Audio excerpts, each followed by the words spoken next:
Good morning all of you.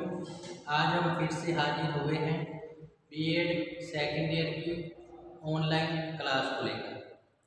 आज हम gender विद्यालय एवं समाज जो कि हमारा फर्स्ट पेपर है, इसके अंतर्गत आज का जो हमारा टॉपिक है वह है लिंग संबंधी पूर्वाग्रह एवं रूढ़िवादी धारणाओं की समालोचना एवं निष्पक्षता तथा समानता।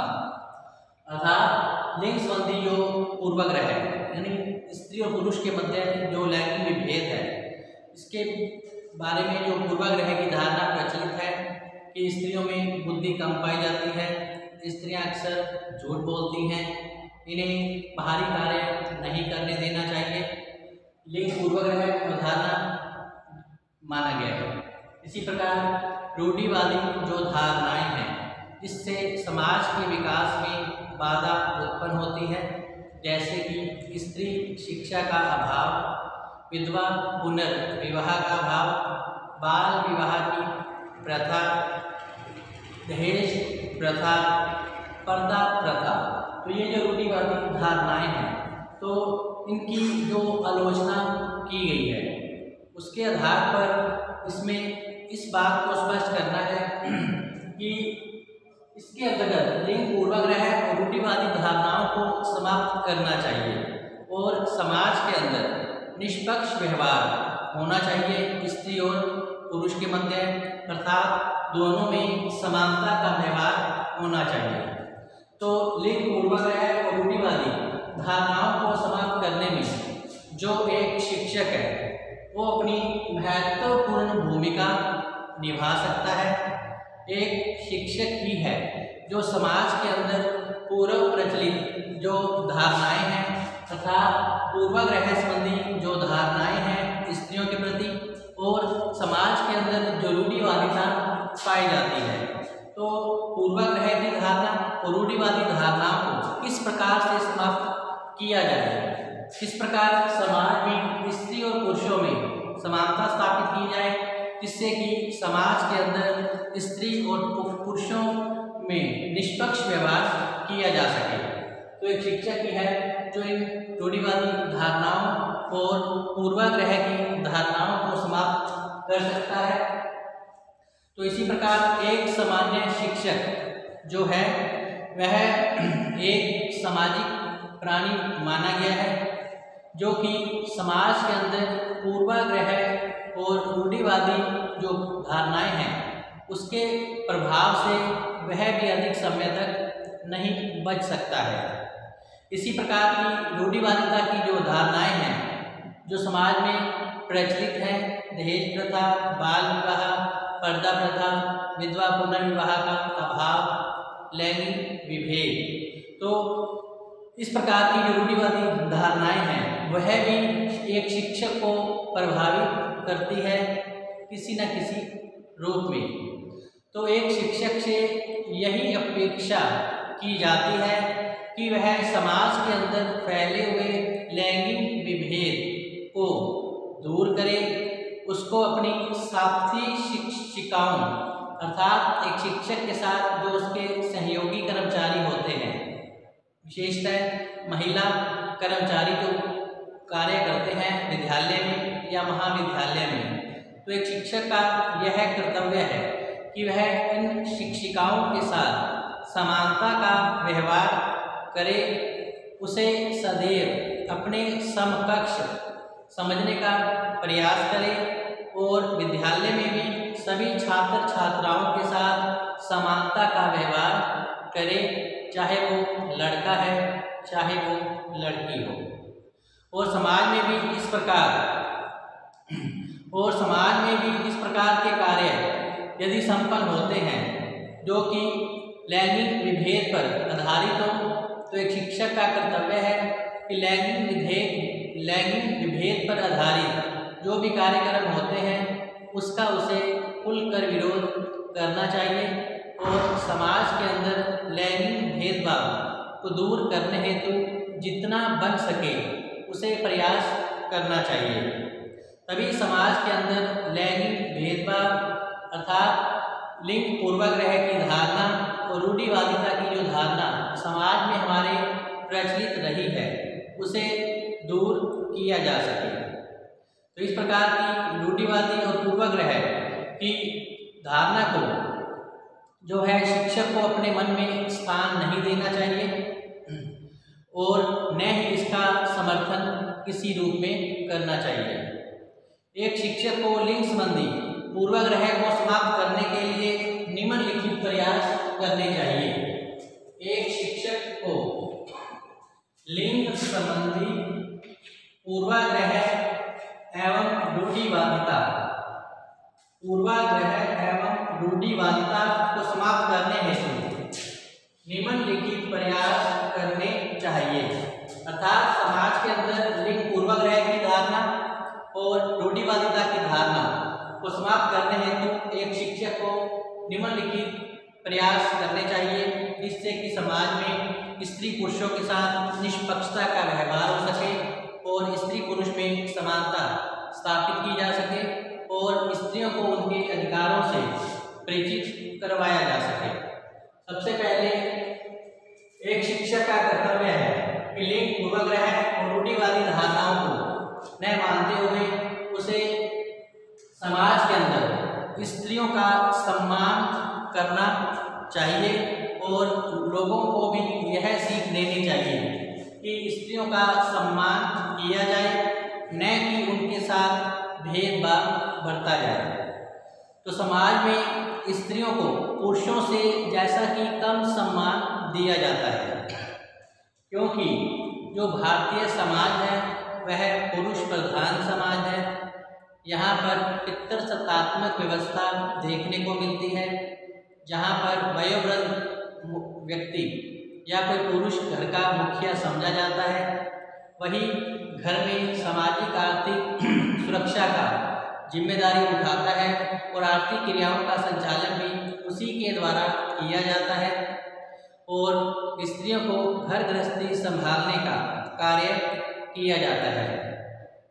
इसके पीछे मुख्य कारण यह है कि पितृसत्तात्मक व्यवस्था के कारण जो पुरुष है वो अपने आप को श्रेष्ठ मान लेता है और स्त्रियों को निम्न कमजोर समझ लिया जाता है और यह मान लिया जाता है कि समाज में जो स्त्रियां हैं उनमें बुद्धि कम पाई जाती है, ये झूठ भी बोलती हैं, अतः इन्हें महत्वपूर्ण उत्तरदायित्व नहीं सौंपे जाने चाहिए।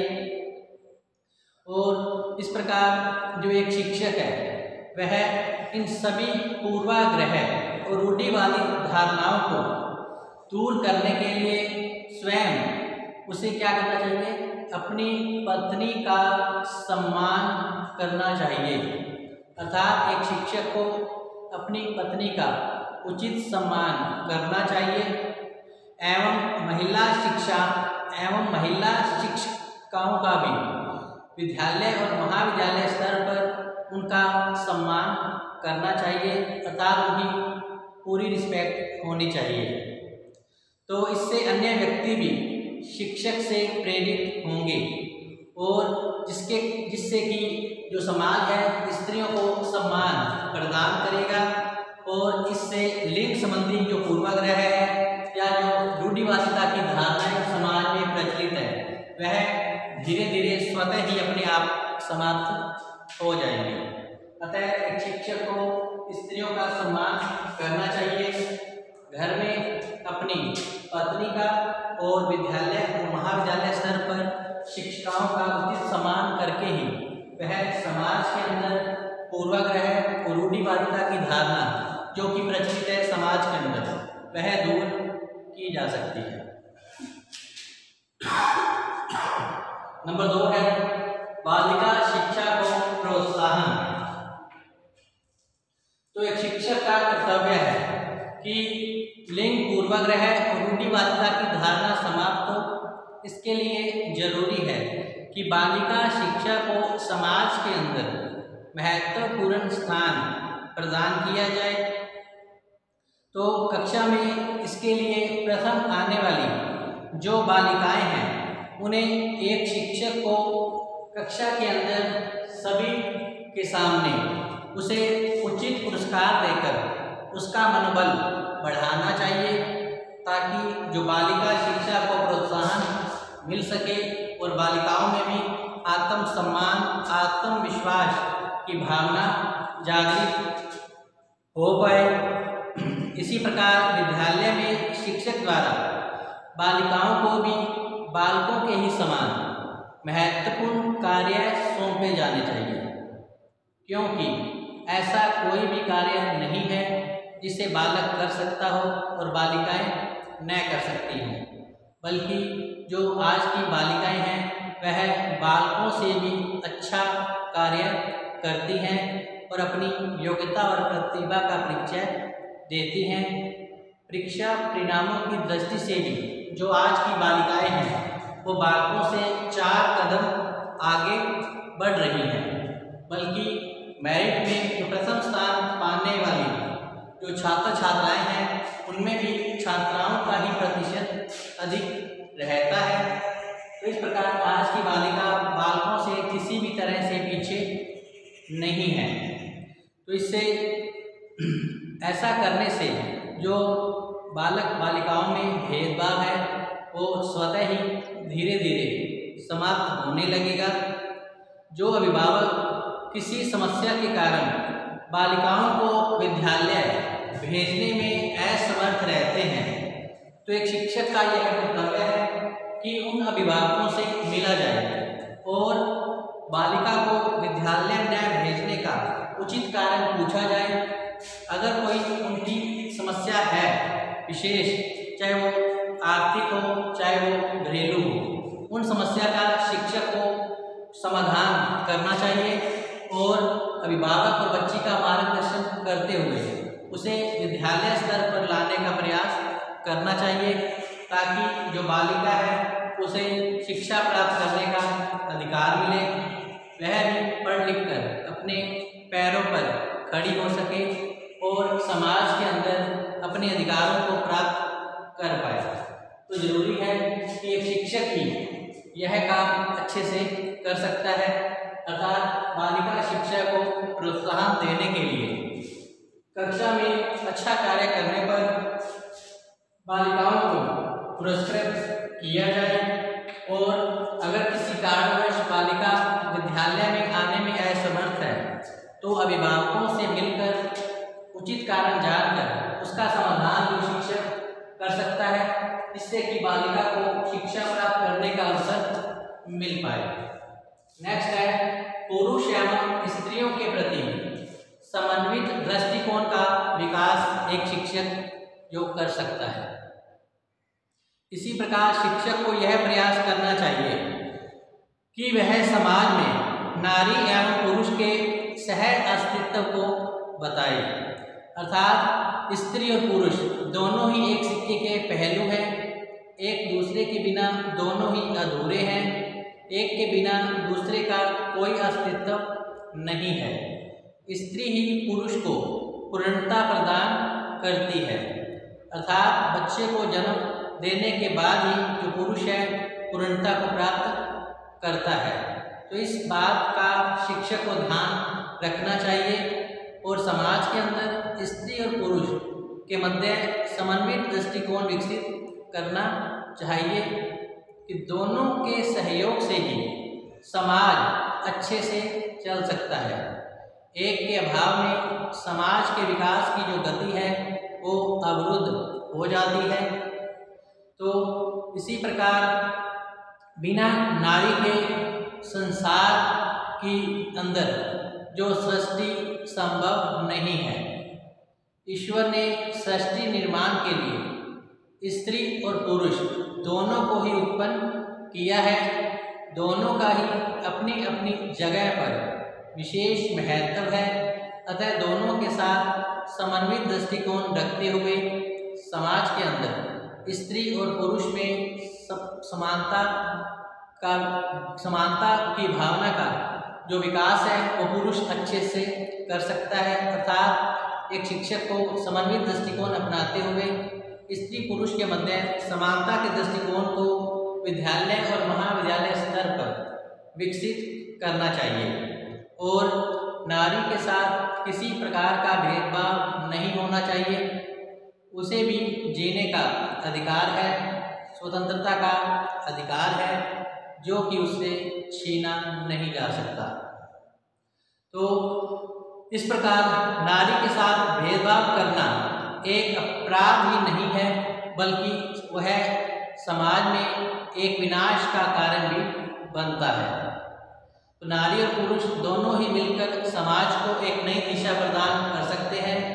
अतः शिक्षक को समन्वित दृष्टिकोण अपनाते हुए स्त्रियों के साथ समानता का व्यवहार करना चाहिए और छात्रों में भी यही सीख देनी चाहिए।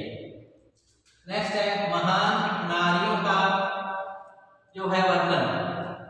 तो इसी प्रकार जो इस शिक्षक है उसे विद्यालय या महाविद्यालय स्तर पर या समाज के अंदर स्त्रियों द्वारा किए गए महान कार्यों के बारे में छात्र छात्राओं को जानकारी देनी चाहिए, जैसे कि सरोजनी नायडू, इसके अलावा महारानी लक्ष्मीबाई, सती अनसुईया, गार्गी, मैत्री, शबरी आदि जो समाज के अंदर महान महिलाएं या नारियां हुई हैं, तो इन्होंने समाज के अंदर लौकिक और पारलौकिक दोनों ही तरह के कार्य किए हैं।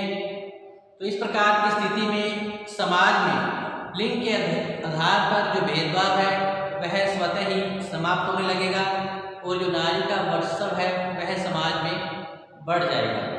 तो इसके लिए एक शिक्षक इन महान नारियों के बारे में छात्र छात्राओं को जानकारी प्रदान कर सकता है कि एक राष्ट्र के निर्माण में जितना योगदान पुरुष का है उतना ही योगदान स्त्रियों का भी रहा है। तो इस प्रकार महान नारियों का वर्णन करके भी समाज के अंदर लिंग पूर्वाग्रह और रूढ़िवादिता की धारणा को समाप्त किया जा सकता है, क्योंकि रूढ़िवादी धारणा और लिंग पूर्वाग्रह की धारणा के चलते स्त्री को जैसा कि कमजोर मान लेने की भूल की जाती है, जबकि झांसी की रानी ने प्रथम स्वतंत्रता संग्राम के अंदर अंग्रेजों के छक्के छुड़वा दिए थे और यह सिद्ध कर दिया था कि वह पुरुष से किसी भी तरह कम नहीं है। अतः एक शिक्षक को इन नारियों की महानताओं के बारे में विद्यालय स्तर पर जानकारी बच्चों को देती रहनी चाहिए, जिससे कि बालक बालिकाओं में आत्मविश्वास, आत्मसाहस की भावनाएं जागृत हो और बालिकाएं भी शिक्षा प्राप्त करके आगे बढ़ने की इच्छुक बने। इसी प्रकार नेक्स्ट है स्त्रियों की महानता के संबंध में एक प्रमाण प्रस्तुत करना। तो एक शिक्षक लिंग पूर्वाग्रह और रूढ़िवादिता की धारणा को समाप्त करने के लिए उसे स्त्रियों की महानता के संबंध में प्रमाण प्रस्तुत करने चाहिए। तो सामान्यतः भेदभाव के कारण स्त्रियों को जो है समाज के अंदर महत्वपूर्ण स्थान नहीं मिलता, अर्थात उनका आदर सम्मान नहीं किया जाता। इसके लिए शिक्षक को स्त्रियों की शक्ति के रूप में और धार्मिक और ऐतिहासिक प्रमाण सहित इस बात को प्रस्तुत करना चाहिए, जैसे कि राम, सीता, राधे, कृष्ण आदि के नाम के अंतर्गत सबसे पहले जो नाम है स्त्री का आता है, उसके बाद पुरुष का नाम लिया जाता है। तो इस प्रकार प्राचीन काल से ही नारी को आदि शक्ति के रूप में स्वीकार किया गया है, अर्थात शिक्षक को नारी शक्ति के विभिन्न रूपों के बारे में जानकारी देनी चाहिए, जिससे कि समाज में स्त्रियों का सम्मान बना रहे। जिस प्रकार सीता, सावित्री जैसी नारियां भारत में हुई हैं, उसी प्रकार दुर्गा, काली का जो रूप है वो भी समाज के अंदर पाया जाता है। जो स्त्री है वो देवी शक्ति का रूप है, अतः उसका समाज के अंदर सम्मान होना ही चाहिए, तभी समाज आगे बढ़ सकता है। तो इस प्रकार स्त्रियों को आदि शक्ति के रूप में मान्यता प्रदान की गई है। तो इस प्रकार आज लिंग भेद करना एक बहुत बड़ी भूल होगी, क्योंकि स्त्रियां आज पुरुष से किसी भी तरह से कम नहीं हैं। समाज के हर क्षेत्र में वह बढ़ चढ़ कर आज कार्य कर रही हैं। पुरुषों के साथ कंधे से कंधा मिलाकर आज वह चलने लगी है। आज कोई भी क्षेत्र ऐसा नहीं है जहां स्त्रियां पुरुषों से पीछे रही हों, चाहे वो सामाजिक क्षेत्र हो, आर्थिक क्षेत्र हो, या फिर राजनीतिक क्षेत्र हो, या फिर शैक्षिक क्षेत्र। सभी क्षेत्रों में स्त्रियां आज पुरुषों से भी आगे बढ़ गई हैं। तो एक शिक्षक को प्रमाण सहित यह बात स्पष्ट करनी चाहिए कि जो स्त्री है देवी का रूप है, शक्ति का रूप है, अतः समाज के अंदर इसका आदर सम्मान होना चाहिए। नेक्स्ट है महिला सशक्तिकरण का विकास। तो एक शिक्षक जो है लिंग संबंधी जो लैंगिक विभेद है या समाज के अंदर पूर्वाग्रह की धारणा है या फिर रूढ़िवादिता की धारणा है, इसे समाप्त करने हेतु एक शिक्षक को महिला सशक्तिकरण संबंधी बातों का विकास करना चाहिए। तो लिंग संबंधी पूर्वाग्रह और रूढ़िवादिता समाप्त करने के लिए एक शिक्षक को महिला सशक्तिकरण की भावना को बढ़ावा देना चाहिए। स्त्रियों के प्रति समाज में होने वाले विरोध का या फिर स्त्रियों के प्रति जो अन्याय होता है उसका विरोध करना चाहिए। स्त्रियों को इस तथ्य से अवगत कराना चाहिए कि वह पुरुषों से किसी भी तरह कम नहीं है। अतः इसके लिए एक शिक्षक को महिलाओं को उनके अधिकारों से परिचित कराना चाहिए। अर्थात अगर किसी महिला के साथ कोई शोषण, अत्याचार या अपमान या घरेलू हिंसा के शिकार अगर होती हैं तो वो इसके खिलाफ किस तरह से समाज के अंदर लड़ सकती हैं, क्योंकि आज स्त्रियों की सुरक्षा हेतु संविधान के द्वारा अनेक कानून पारित किए गए हैं जो स्त्रियों को सुरक्षा प्रदान करते हैं।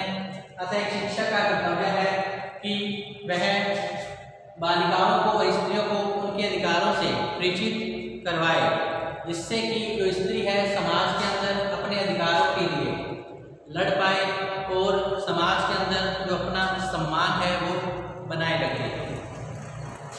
तो एक शिक्षक ही यह भावना प्रचलित कर सकता है कि स्त्री जो है पुरुष से कहीं भी कम नहीं है, वह भी पुरुषों के ही समान कार्य कर सकती है और पुरुषों से भी अच्छा प्रदर्शन कर सकती है। इससे लिंग संबंधी पूर्वाग्रह और रूढ़िवादिता की जो धारणाएं हमारे समाज के अंदर प्रचलित हैं वह स्वतः ही समाप्त होने लगेगी। इसी प्रकार लास्ट है 7 नंबर, स्त्रियों की योग्यता का उचित प्रयोग किया जाए। तो इस कार्य को एक शिक्षक अच्छे से कर सकता है। तो शिक्षक को विद्यालय में छात्राओं की योग्यता का सर्वाधिक उपयोग करना चाहिए। इससे सिद्ध किया जा सकता है कि छात्रों से भी अधिक योग्यता पाई जाती है।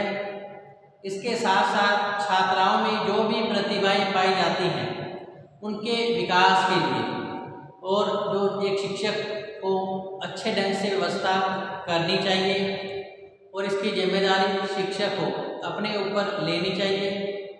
स्त्रियों की प्रतिभाओं का विकास और उनके उपयोग से जो समाज के अंदर लिंग पूर्वाग्रह है या रूढ़िवादिता की धारणा है वह स्वतः ही समाप्त हो जाएगी। तो इस प्रकार लिंग संबंधी पूर्वाग्रह और रूढ़िवादी धारणाओं को समाप्त करने में एक शिक्षक अपनी महत्वपूर्ण भूमिका निभा सकता है।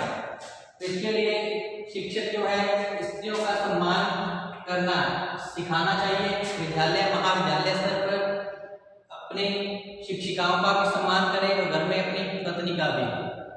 इसी प्रकार एक शिक्षक को बालिका शिक्षा को प्रोत्साहन देने हेतु व्यवस्था करनी चाहिए। इसी के साथ ही जो एक शिक्षक है पुरुष और स्त्री के प्रति जो है समाज के अंदर समन्वित दृष्टिकोण का जो विकास है एक शिक्षक अच्छे से कर सकता है। इसी प्रकार महान नागरिक का वर्णन करके भी विद्यालय और महाविद्यालय स्तर पर जो शिक्षक है पूर्वाग्रह और रूढ़िवादी धारणाओं को समाप्त करने में अपनी महत्वपूर्ण भूमिका निभा सकता है। इसी प्रकार स्त्रियों की महानता के संबंध में प्रमाण प्रस्तुत करके भी समाज के अंदर स्त्रियों को आदरपूर्ण जो सम्मान है वो दिलवा सकता है।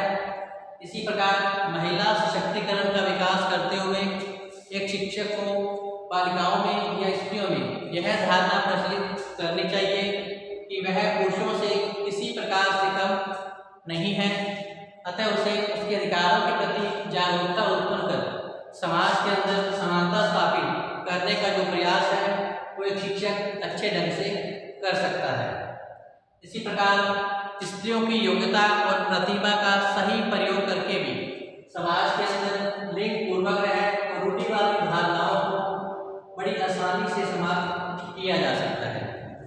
तो इस प्रकार आज का जो हमारा टॉपिक है लिंग संबंधी पूर्वाग्रह और रूढ़िवादी धारणाओं की समालोचना और निष्पक्षता तथा समानता यहीं पर समाप्त होता है। कल हम फिर से एक नए टॉपिक के साथ हाजिर होंगे। तब तक आप घर पे रहिए, सुरक्षित रहें, पढ़ते रहें। धन्यवाद।